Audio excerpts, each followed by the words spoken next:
This week marked the 12th anniversary of a day when 52 people were killed and more than 700 injured when 4 bombs went off during a busy London rush hour. It became known as 7/7. One of the people on a tube train that was attacked was Sajda Mughal. At that moment changed her life, as Wendy Robbins discovered. Even today, 12 years on, when I get onto the tube, it brings it all back to me.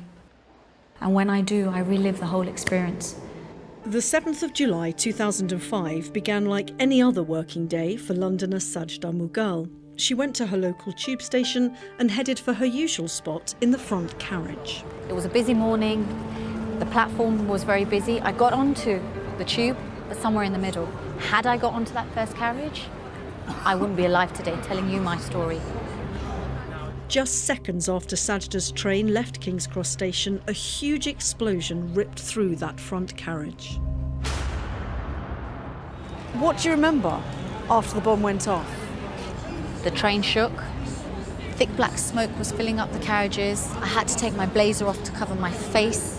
People started to bang on the doors. People started to bang on the windows, kicking at them. I thought this was it. July the 7th, 2005 is the day that I died. Sajda's tube train had been targeted by suicide bomber Jermaine Lindsay.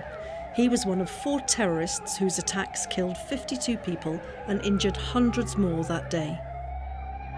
What were your thoughts when you realised these bombings had been carried out by Muslim men? That shocked me because I'm a Muslim and I know this is not what Islam teaches us in any way. It says in the Quran, it says to take one innocent life is as if you have taken the whole of humanity and mankind. Clearly, I knew from that point that these 4 individuals had been brainwashed. And the question was, how could we have prevented this from happening? Part of the answer, she believes, lies with Muslim mothers. Sajda gave up her job in banking to develop a groundbreaking programme which teaches women how to spot early signs of radicalisation in their families and tackle the dangers of online extremism.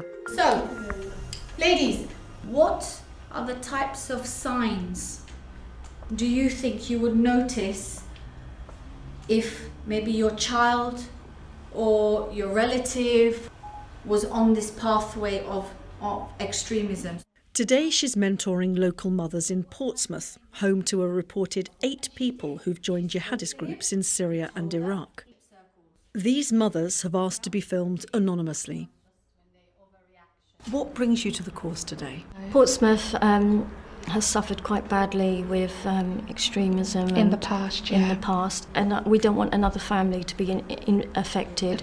Through the programme we're learning that it's subtle changes in children that mums can spot first of all. Mothers are the first point of contact, so if they know what's going on, they know what are the signs to look out for in their children. The internet is playing a part in radicalising individuals, and specifically young people. I developed the Web Guardians programme, and this raises awareness and it highlights to them that whilst the internet is a great place, it can be a good place, it's also a dangerous place. We're talking about the signs to look out for if their young one or their loved one is at risk, the kind of conversations they can start having, how they can take an active part in their lives. How do you then go about having that conversation with your child? What have you learnt about that? To be open with them, honest with them, discuss things they see on the news. Ask them what's troubling, if anything is troubling them, if they heard anything. The important thing is to build that relationship from an early age, so that the children come to the mums and dads. Mothers are the change makers. When you educate and empower them, they protect their children. They are able to nurture their children. They are able to prevent them from becoming radicalised, which then means we protect ourselves in society from being affected by terrorist attacks.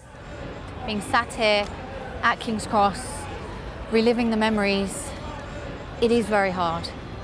Knowing what I know and what happened on that day, on July the 7th, 2005, would I get back onto that tube on the Piccadilly line? Yes, because of the work that I do and the difference it makes to prevent and tackle radicalisation. Sajda Mughal and her work to stop radicalisation.